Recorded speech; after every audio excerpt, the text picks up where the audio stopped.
Hello, people of the internet. Today I decided to make things simple and just go over this quick little list of some libertarian left definitions by some anonymous person, originally published in 1910 in this, I'm guessing it's a magazine. Anyway, Anarchism, the philosophy of a new social order based on liberty unrestricted by man-made laws, the theory that all forms of government rest on violence and are therefore wrong, harmful, as well as unnecessary. I do think that there is truth in this. However, I do think that one thing that needs to be brought up is the fact that um, one of the key components of anarchist thought is the philosophy of questioning the legitimacy of every existing hierarchy. For example, if someone were to bring up an example of a hierarchical system that exists, they have to make a case for it. And if they can't, then the anarchist would say, well, then we should abolish it. Delete it, basically. Anarchy, absence of government, disbelief in and disregard of invasion and authority based on coercion and force, a condition of society regulated by voluntary agreement instead of government. Authority based on coercion. That's a key word right there.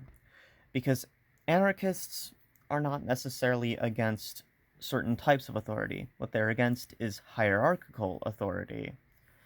For example, what Bakunin has once said, in matters concerning the boot, I refer to the authority of the bootmaker. Meaning that, while sure, I think that there is legitimacy in authority of expertise, that's still not the same as hierarchical authority. Because the person who is the bootmaker doesn't have the same authority in, for example, biology or medicine or something of that nature.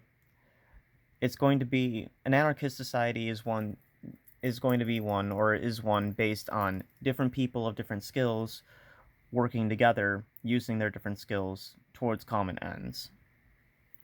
Anarchist, a believer in anarchism, one opposed to all forms of coercive government and invasive authority, an advocate of anarchy, or absence of government, as the ideal of political liberty and social harmony. Yeah, that's pretty self-explanatory. Free communism, voluntary economic cooperation of all towards the needs of each. A social arrangement based on the principle of to each according to his need, from each according to his ability.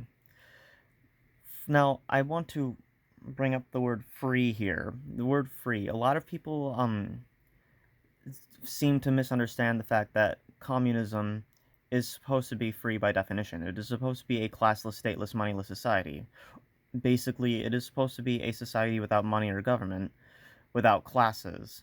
So, in every sense of that word, there's freedom there. Freedom from a hierarchical authority.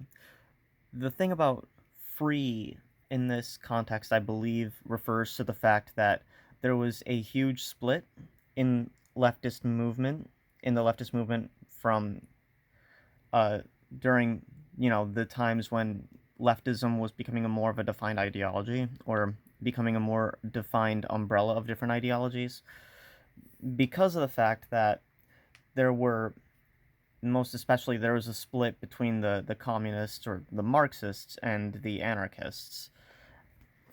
Like, for example, Bakunin disagreed with Marx on a lot of things. For instance, he believed for some reason that Marx was advocating for an authoritarian dictatorship just because he said dictatorship of the proletariat. But what Marx actually meant was that the dictatorship of the proletariat was the exclusive control over the economy by the workers, as opposed to like a political or governmental dictatorship. Now, though I can see why there would be that disagreement there. I can see why that wording would imply some very bad connotations, except especially in this time. But yeah, it's because of lots of reasons, from from tactics to rhetoric to lots of other issues between Marxists and anarchists back in the day, that caused a much bigger split in leftism, a bigger split than the split between Vosh fans and fans of Caleb Maupin. um, Direct action. Conscious, individual, or collective effort to protest against or remedy social conditions through the systematic assertion of the economic power of the workers. For instance, that could mean going on labor strikes or the boycott. Anything that involves the workers taking power into their own hands and essentially using that power to affect change in the system or to dismantle the system altogether. So yeah, that was a quick and simple video, and I hope it turns out good, and I hope people like it.